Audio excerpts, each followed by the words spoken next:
Welcome back. Seriously, awesome job on that to-do app you built with the JSON file. Getting something to work is a huge deal. But now, it's time to level up. We're going to talk about moving from a project that just works to one that's built on a truly solid foundation for the future. Okay, so let's be real. Your JSON to-do app was great for getting started. But what happens when it's not just 10 tasks, but hundreds or thousands? What if different people or even different parts of your program need to read and write to that file all at the same time? Well, things can get really messy really fast. And that's where we run into what I call the JSON pain points. Look, JSON is amazing because it's simple. That's its superpower for small stuff. But that exact same simplicity becomes a major weakness as your apps get bigger and more complex. Let's break this down. On one side, JSON is kind of like a simple notebook. It's easy to read, super direct, and for jotting down a few things, it's perfect. But here's the catch. It has zero built-in rules. If you want to stop someone from adding the same to-do item twice, you have to write all the Python code to check for that yourself. There's a real danger of losing data if two things try to save at once. And trust me, searching for one specific item in a giant file gets painfully slow. And this, right here, is the core of the problem. When you use a JSON file, you are the security guard, the librarian, and the quality inspector all rolled into one. Every single rule, every check for duplicates, every validation, it's all on your shoulders as the developer. The file itself offers you zero help. Let's think about it with an analogy. Imagine your app is a house, and your data, your to-do items, are the bricks. Using JSON is literally like having a dump truck just pour a giant pile of bricks into your garden. Sure, if you're building a tiny garden wall, you can probably manage, but for a whole house, it's a mess. You can never find the exact brick you need, and nothing stops you from accidentally using a chimney brick in the foundation. So, if JSON is a messy pile of bricks in the garden, what's the alternative? We clearly need a better system. And that system is the SQL warehouse solution. Yeah, instead of that chaotic pile in your garden, an SQL database is like a clean, organized, professionally managed warehouse for all your bricks.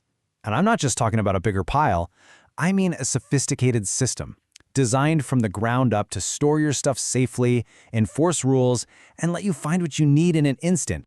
And that's because a database isn't just a passive file. It's a piece of software that is actively working for you. Its whole job is to protect your data, to enforce the rules you give it, and to give you really powerful tools to ask complex questions or queries about all the information inside. It's not a notebook, it's a full-blown library system. Okay, so what's the secret sauce? What makes this warehouse so much better? It all boils down to two things: structure and rules. Let's take a peek inside. First up, we've got tables. In our warehouse, the bricks aren't just in a pile, right? They're neatly stacked on labeled shelves.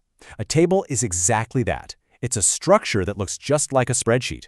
It has columns for things like ID, title, and done, and then rows for every single to-do item. Nice and organized.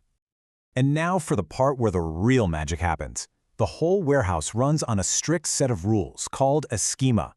The schema is the official rulebook. It defines exactly what kind of information is allowed in each column, and it sets up special rules called constraints to make absolutely sure your data stays clean, consistent, and reliable. So, let's check out the three most important rules in our warehouse. First, primary key. Think of this as giving every single pallet of bricks its own unique serial number. You can always find it, no confusion. Then there's not null. This rule says every brick's type must be specified. No mystery materials allowed. And finally, unique. This is like saying you can't have two pallets show up with the exact same delivery code. It's how we prevent duplicates. Now, I know this might feel like a whole new universe of terms, but here's the good news. You already know the most important ideas. You know CRUD, right? Create, read, update, and delete.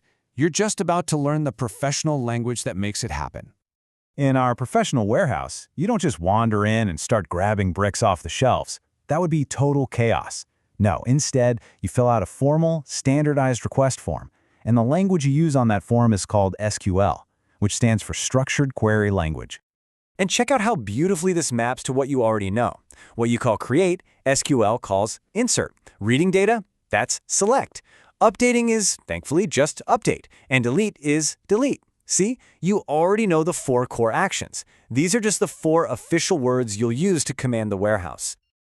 So why are we going through all this trouble with warehouses and rules and formal requests? What is the big, game-changing payoff? Well, it all comes down to one question. Who is in charge of protecting your data? Remember your JSON file? To stop someone from adding buy milk a second time, you had to write a Python function that opened the file, looped through every single item, and checked if buy milk was already in there. That was your job, all on you. With SQL, you do it once, and you're done. When you first set up your table, you just tell the database in the schema, hey, by the way, this title column has to be unique. That's it. You've officially delegated the job to the warehouse manager. And you can see that delegation right here. The first time you try to insert buy milk, the database says, yep, got it, and stores it. Success! The second time you try, you don't have a single line of Python code checking for this. The database itself steps in, sees that unique rule you made, blocks the request, and sends back an error message saying, nope, can't do that. It's doing the boring work for you. And this, my friends, is the grand prize. The burden, the responsibility for keeping your data clean and safe shifts from you, the programmer, over to the database system itself. This frees you up to focus on the fun stuff, building cool features for your app, knowing that your foundation is rock solid and secure. So, let's bring it all home. We're learning all this warehouse management, not just for a to-do list, but so we can build our big project, our house, our web application on a foundation that won't crumble. And here's the most beautiful part. This simple pattern of using insert, select, update, and delete, it's universal. It's exactly how you manage contacts in an address book. It's how you track inventory in a store. It's how a doctor's office handles appointment bookings. It's even how you build a system to manage all the users who sign up for your application. I really want this to sink in. The 4 actions, create, read, update, delete, they stay the same. For a contacts app, you just change the columns to name and phone number. For an online store, it's product name and price. You have just learned the fundamental blueprint for managing data in almost any kind of application you can possibly imagine.